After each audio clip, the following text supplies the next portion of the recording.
muting that. Just got a point. So here we go. We are finding out whether or not ABCD is a parallelogram by determining if the opposite sides have the same slope. So I'm going to find the slope of AB first. If I find the slope of AB, I take my slope formula, which is y2 minus y1 over x2 minus x1. What this means is I'll take my second y value, which is -2, and I'll subtract my first y value, which is 3, over my x values, which would be 3 minus 1. So y2, x2, y1, x1. Well, -2 minus 3 is -5, and 3 minus 1 is 2. So there's my slope. I'm going to pause the video here. I'd like each of you to try BC, CD, and AD. Find the slope of all three. All right, so now that we have all the slopes, if we find out that the slopes here and here are the same, this would be the opposite sides have the same slope.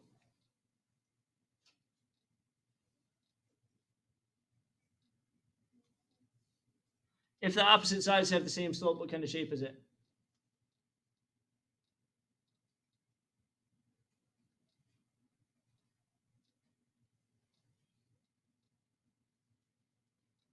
So it is a parallelogram, since the opposite sides have the same slope.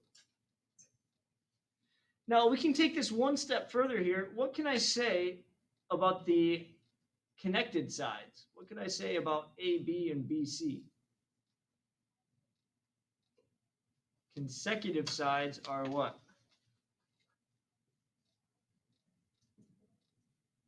So the consecutive sides have what kind of slope?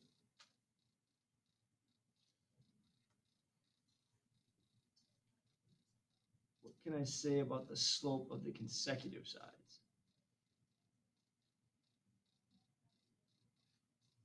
Are they the same? Oh, yeah, go ahead, Maddie. Good. Consecutive sides have opposite reciprocal slopes, so they are perpendicular.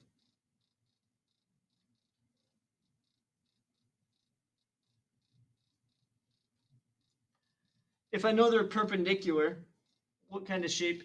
If it's a perpendicular shape, or the consecutive sides are perpendicular with opposite sides parallel, what kind of shape is it?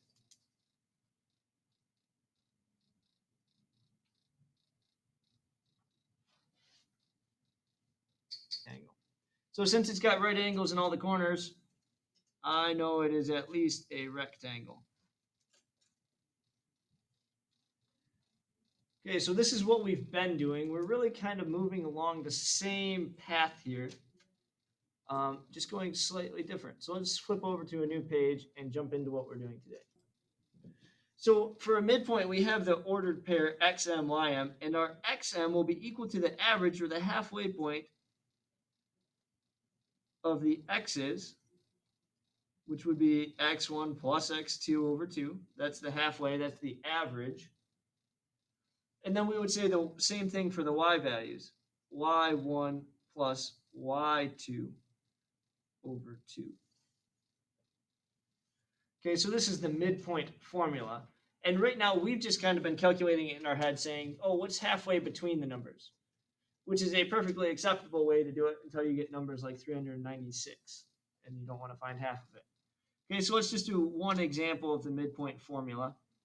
Let's say I want to find the midpoint of A, where it's at -16 and 4, and B is at, oh, I don't know, 37 and -212. Okay, so we want to find the midpoint here. Well, we know our xm and ym will be equal to, our xm is the average of the x's. That'll be negative 16 plus 37. And the average of two numbers, we divide it by 2. Then we do the same thing for our ym, and we get 4 plus negative 212 over 2.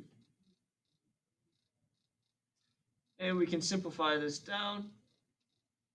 16 plus, or negative 16 plus 37 is 21, and 21 divided by 2 is 10.5.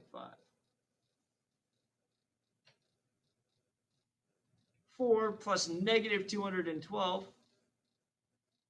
is negative 208. And negative 208 divided by 2 is negative 104. And that's literally all there is to the midpoint, right? Does anybody know what the distance formula is based off of? What have we been using to find the distance?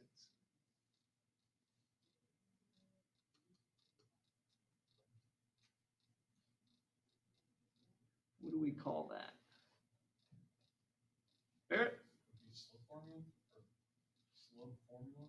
Okay, so we have been using slope formula to find the angle, but to find the distance between the two, we've been creating right triangles and doing what?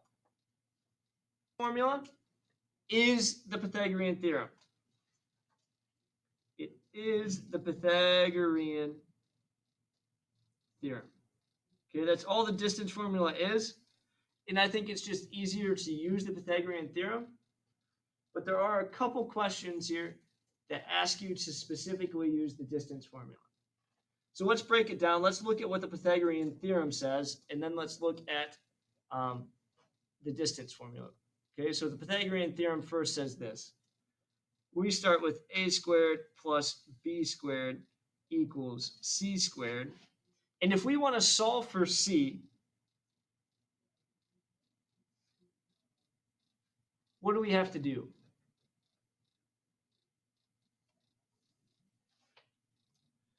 So to get c by itself, we have to square root both sides. So if we do that here, I can write this step out.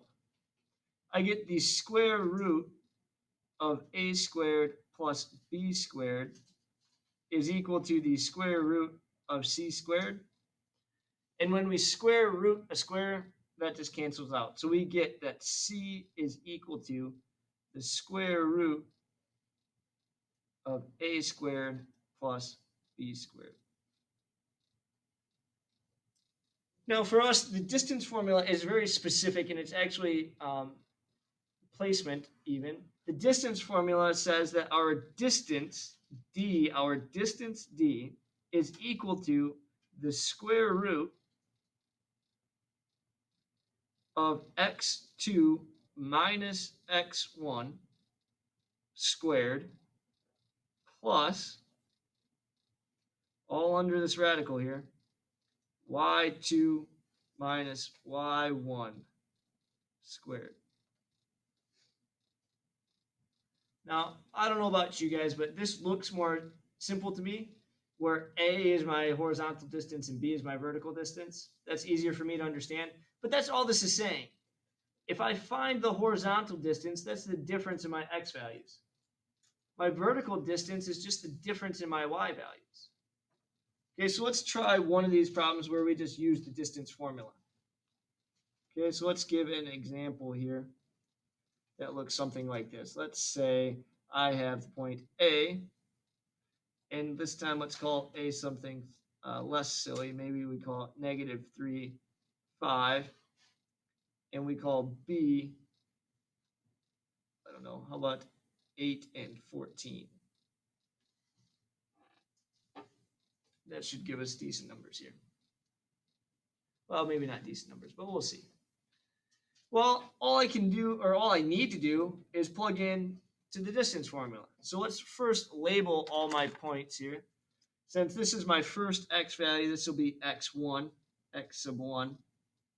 and y sub 1. And then maybe I'll use a different color here. Maybe green will show up. X2 and Y2. Can you guys see the green at all?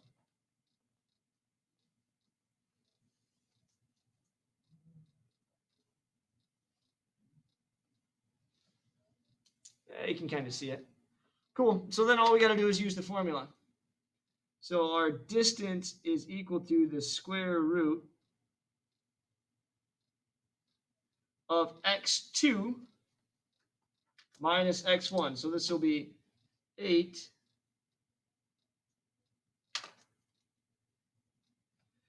minus x1 is negative 3.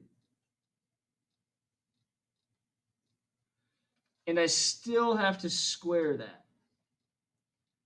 Plus another difference squared. And that'll be y2, which is 14.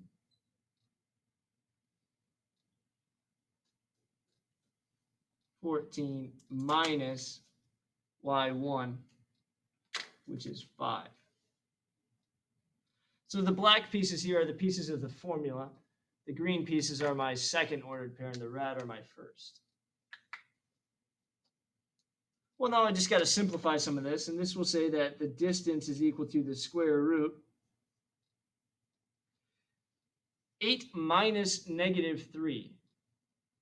Subtracting a negative is the same thing as adding, so this will be 11 squared plus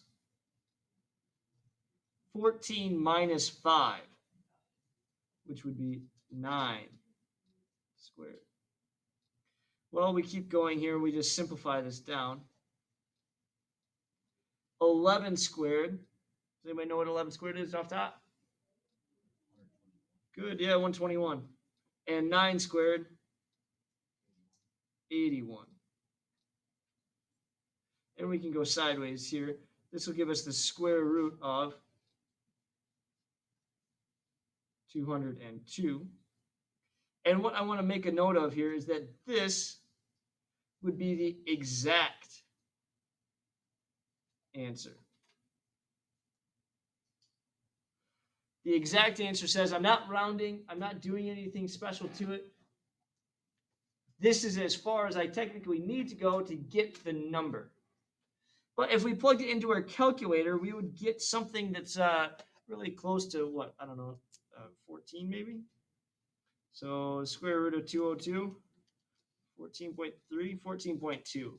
So the decimal answer would be 14.212670, and it probably keeps going. So what we would say is that it's approximately 14.2. And this is an approximation.